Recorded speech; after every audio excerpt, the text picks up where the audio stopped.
नमस्कार, हिमाचल समाचार में आपका स्वागत है। आज के मुख्य समाचार। मुख्यमंत्री ने कहा, कड़ी मेहनत और दृढ़ इच्छा शक्ति से हासिल किया जा सकता है कोई भी लक्ष्य।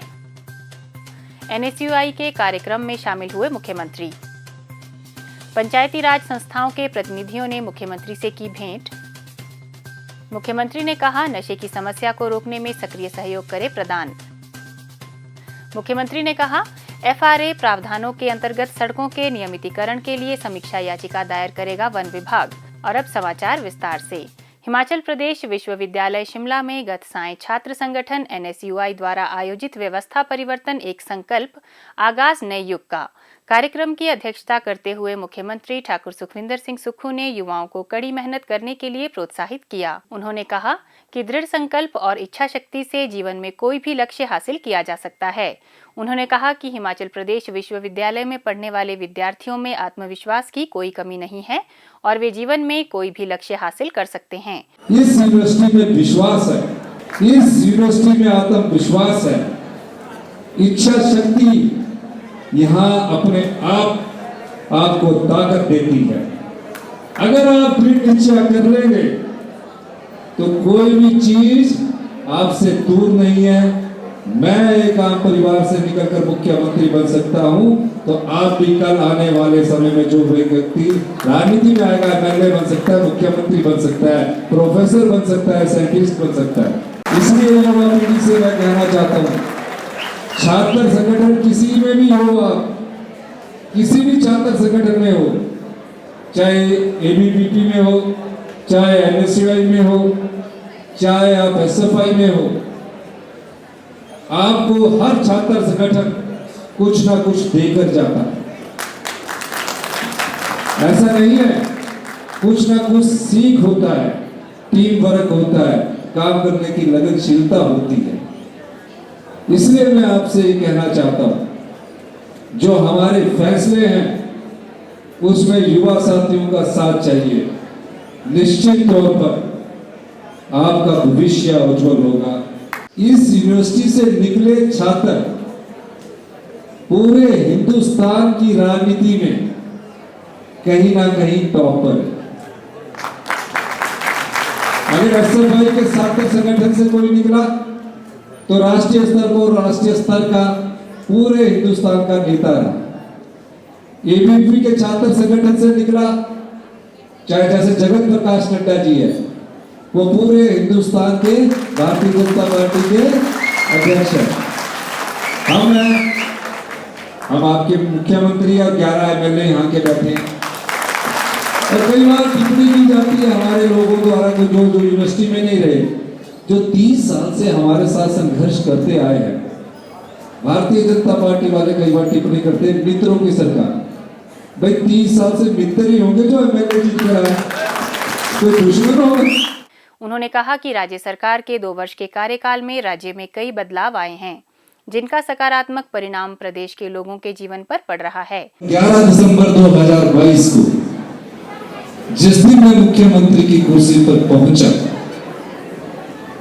मैंने पहला व्यवस्था परिवर्तन का अपना वादा पूरा करने के लिए मैं उन बच्चों के पास गया जिन बच्चों ने अपनी मां को, अपने पिता को खोया। परंपरा के अनुसार आपको अधिकारियों की बैठक लेनी होती है। मैंने उस परंपरा को तोड़ा और सबसे पहला हमारी सरकार ने इस हिमाचल प्रदेश की संपदा का एक भाग, जिस संपदा में उन्होंने कभी कोई मांग नहीं रखी, अपना अधिकार नहीं मांगा, उस संपदा का एक भाग उन बच्चों को दिया और ये कानून बनाया। हिंदुस्तान का पहला कानून हिमाचल प्रदेश की सरकार ने बनाया कि जो बच्चे अपनी माता को खो चुके हैं, अपनी पिता को खो चुके हैं, उनकी सरकार ही माता है, सरकार ही पिता है और चिल्ड्रन ऑफ द स्टेट का दर्जा है। विधवाओं और एकल नारियों के 23,000 बच्चों की शिक्षा का खर्च राज्य सरकार वहन कर रही है। इसके अलावा शिक्षा और स्वास्थ्य के क्षेत्र में भी कई सुधारात्मक कदम उठाए गए हैं। उन्होंने कहा कि वर्तमान में यह फैसले कड़वे जरूर लग सकते हैं, लेकिन इनका मीठा स्वाद आने वाली पीढ़ियों को अनुभव होगा। उन्होंने कहा कि इन फैसलों में युवाओं का साथ चाहिए ताकि प्रदेश का आने वाला कल उज्जवल हो सके। उन्होंने कहा कि राज्य सरकार ने भ्रष्टाचार पर अंकुश लगाकर 3,000 करोड़ रुपए का अतिरिक्त राजस्व अर्जित किया है, जिसे वंचित वर्ग के कल्याण पर खर्च किया जा रहा है, क्योंकि जो वर्ग अपनी आवाज नहीं उठा सकते, उनका भी प्रदेश की संपदा में हिस्सा है। मुख्यमंत्री ठाकुर सुखविंदर सिंह सुक्खू से आज शिमला में प्रदेश की पंचायती राज संस्थाओं के एक प्रतिनिधिमंडल ने भेंट की तथा पिछले 2 वर्षों में उनके मानदेय में 2 गुना वृद्धि करने के लिए आभार व्यक्त किया। उन्होंने कहा कि प्रदेश के इतिहास में पहली बार पंचायती राज संस्थाओं के प्रतिनिधियों के मानदेय में इतनी महत्वपूर्ण वृद्धि हुई है। उन्होंने मुख्यमंत्री के समक्ष अपनी विभिन्न मांगे भी रखीं, जिन पर उन्होंने सहानुभूतिपूर्वक विचार करने का आश्वासन दिया।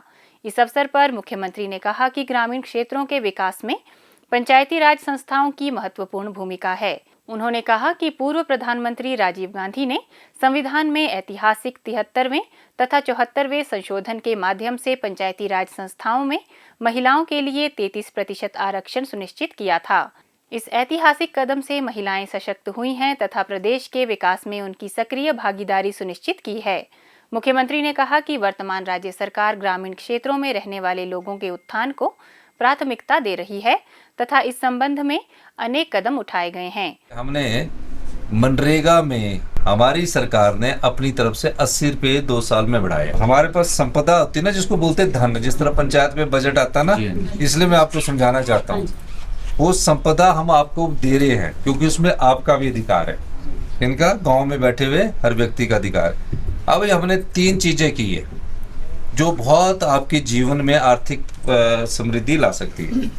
जहाँ तो हल्दी होती है, आपने जिसके पास जगह है उसको बोलो प्राकृतिक खेती का फार्म भरे और 90 रुपए किलो सरकार आपसे खरीदेगी। 90 रुपए देने का मकसद क्या है कि एक परिवार के गांव के हाथ में 2 से 3 लाख घर में कमाने के लिए आ जाए। और हल्दी का क्यों देने को है? क्योंकि एक तो बंदर है, नीलगाय है, जंगली पशु है। हल्दी एक ऐसी चीज है जिसको कोई नहीं खाता।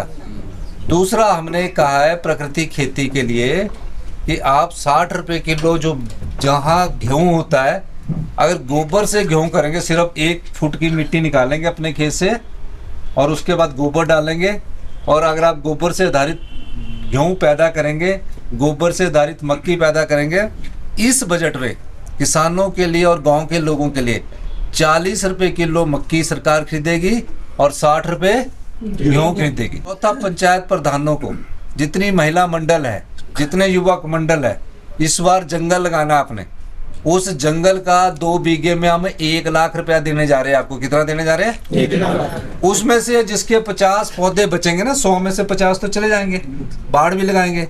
अगले साल फिर आपको ये 80,000 या 90,000 देंगे। तो 5 साल में जो पौधा आपने लगाया है उसका 6,40,000 आपको मिलेगा। मुख्यमंत्री ने पंचायती राज संस्थाओं के प्रतिनिधियों से अपने क्षेत्रों में नशे की समस्या को रोकने के लिए प्रदेश सरकार के प्रयासों में सक्रिय सहयोग देने का आह्वान किया तथा कहा कि राज्य सरकार नशा तस्करों के खिलाफ कड़ी कार्रवाई कर रही है। उन्होंने कहा कि पंचायती राज संस्थाओं के प्रतिनिधियों को नशा तस्करों के संबंध में जानकारी अधिकारियों के साथ साझा करनी चाहिए ताकि युवाओं को नशे के चंगुल से बचाया जा सके। मुख्यमंत्री ठाकुर सुखविंदर सिंह सुक्खू ने आज शिमला में पत्रकारों से अनौपचारिक बातचीत करते हुए कहा, भूमि अधिग्रहण कानून केंद्र सरकार का है और केंद्र सरकार के कानून को कोई रोक नहीं सकता है। अगर मंत्री जी आए हैं तो उन्हें पूरी जानकारी देनी चाहिए। जो भी भू अधिग्रहण के रेलवे के प्रोजेक्ट्स है उनका कार्य चला हुआ है। नेशनल हाईवे का जो भू अधिग्रहण है वो चला हुआ है। अब जब नेशनल हाईवे के भू अधिग्रहण हो रहा है, कार्य हो रहे हैं, तो उसमें कहाँ केंद्र हिमाचल सरकार रुकावट लगा रही है। मेरे समय में तो इस कार्य में स्पीड अप किया गया। जयराम ठाकुर जी के समय 1800 करोड़ रुपया शिमला मटौर 4 लेनिंग का, नालागढ़ से लेकर पिंजौर के 4 लेनिंग का और पठानकोट से मंडी के 4 लेनिंग के 1800 करोड़ रुपया ट्रेजरी में पड़े रहे थे 3 साल तक। आप नितिन गडकरी जी से पूछना, 3 महीने के अंदर मैंने सारा काम स्पीड अप करवाया। पी नड्डा जी को ये पूछना चाहिए कि जिस मेडिकल डिवाइस पार्क की आप बात करते हैं उसमें जयराम सरकार जी थी, डबल इंजन की सरकार थी, और डबल इंजन की सरकार ने प्रदेश की संपदा को कैसे लूटा और हम कैसे बचा रहे। 1500 बीघे जगह मेडिकल डिवाइस पार्क के लिए 12 लाख रुपए में दे दी गई, यानी कि जो मेडिकल डिवाइस पार्क 300 एकड़ 3000 करनाल 1500 बीघे में बनना था, उसमें ये कंडीशन थी कि जो उद्योगपति आएंगे उन्हें 1 रुपये स्क्वायर मीटर के हिसाब से जगह दी जाएगी। तो हमने कैलकुलेशन की तो 1500 बीघे में अगर 12 लाख में देना है तो ये प्रदेश की संपदा को लुटाना नहीं है, ये प्रदेश की संपदा को लुटाना है। फिर उसके बाद किसी ने उद्योग लगा दिया, उसको 10 साल तक बिजली 3 रुपये पर यूनिट के साथ से दी जाएगी, और हम बिजली अक्टूबर से मार्च में 6 और 7 रुपये के हिसाब से खरीदते हैं। अब 3 रुपये की 10 साल तक हम पर यूनिट बिजली देंगे और 7 रुपये हम खरीदेंगे। ये कहाँ का जस्टिफाई मेडिकल डिवाइस पार्क है। उसके अलावा जो पानी है उसमें 10 साल तक कोई बिल नहीं लेंगे, और जो उनके गोदाम बनाने हैं वो हिमाचल प्रदेश की सरकार बनाएगी। बियर हाउस बोलते हैं उसको, 10 साल तक बियर हाउस हम निर्माण करके देंगे, कोई किराया नहीं लेंगे, और हम उनको कहेंगे कि ये आपके लिए जगह है, आप मुफ्त में आइए, बाद में इंडस्ट्रीज को चेंज करके रियल स्टेट में जाइए, जैसे कि होता आया। अब हमने देखा कि 25 करोड़ आया है। 25 करोड़ आने के बाद जब मैंने खुद देखा मुझे बड़ा दुख हुआ। मैंने कहा जब तक मैं मुख्यमंत्री हूँ इस प्रदेश की संपदा को लूटने नहीं दूंगा। मैंने 25 करोड़ रुपया ब्याज के साथ वापिस किया। माननीय जगत प्रकाश नड्डा जी राष्ट्रीय नेता है, हिमाचल के हित की बात करते हैं। ये प्रदेश की संपदा को लुटाने का किस प्रकार से पिछली भारतीय जनता पार्टी की सरकार, जो डबल इंजन की सरकार कहती थी, इस प्रकार का कार्य इस पिछली भारतीय जनता पार्टी की सरकार ने किया। हम ना तो संपदा को लुटाने आए हैं और ना ही लूटने आए। मैं ये दावे के साथ कह सकता हूँ कि मुख्यमंत्री के तौर पर हमारी सरकार ने हिमाचल के लोगों के अधिकार की लड़ाई लड़ी है। वो अधिकार की लड़ाई हम क्यों लड़ रहे हैं? सरकार आती है, सरकार चली जाती है, लेकिन हिमाचल की जनता को कल्याण तब होगा जब हम अपनी संपदा का सही इस्तेमाल करेंगे। तभी आने वाले में 75 लाख की जनता को हम खुशहाल दे सकते हैं और 2027 में आत्मनिर्भर बना सकते हैं और 2032 में सबसे समृद्धशाली प्रदेश और अमीर राज्य बना सकते हैं। वन विभाग द्वारा वन संरक्षण अधिनियम 1980 का उल्लंघन करके निर्मित सड़कों के नियमितीकरण की मांग को लेकर 10 मई 2025 से पहले न्यायालय में समीक्षा याचिका दायर की जाएगी। मुख्यमंत्री ठाकुर सुखविंदर सिंह सुक्खू ने वन विभाग की एक उच्च स्तरीय बैठक की अध्यक्षता के दौरान व्यापक जनहित को ध्यान में रखते हुए ऐसी सड़कों के नियमितीकरण के लिए कानूनी सहायता लेने की आवश्यकता पर बल दिया तथा इस संबंध में विभाग को आवश्यक कदम उठाने के निर्देश दिए। राज्य भर में ऐसी 2183 सड़कें हैं, जिनमें शिमला जोन में 613, मंडी जोन में 821, हमीरपुर जोन में 254 तथा कांगड़ा जोन में 495 सड़कें शामिल है। ये सड़कें राज्य में वन अधिकार अधिनियम 2006 के अंतर्गत निर्मित की गई हैं, जिसे हिमाचल प्रदेश में वर्ष 2016 में लागू किया गया था। इस अधिनियम का उद्देश्य ऐसे समुदायों को वन अधिकार प्रदान करना है जो कम से कम 3 पीढ़ियों से वन भूमि पर निवास कर रहे हैं तथा उस पर निर्भर हैं। हिमाचल समाचार देखने के लिए सब्सक्राइब करें यूट्यूब चैनल हिमाचल समाचार, लाइक करें Facebook page information and public relations department Himachal Pradesh और सीएमओ हिमाचल, फॉलो करें x@DPRHP और सीएमओ हिमाचल, फॉलो करें इंस्टाग्राम @DIPR हिमाचल और सीएमओ हिमाचल। विजिट करें वेबसाइट www.himachalpr.gov.in। इस अंक में इतना ही, कल फिर होगी मुलाकात। दीजिए इजाजत, नमस्कार।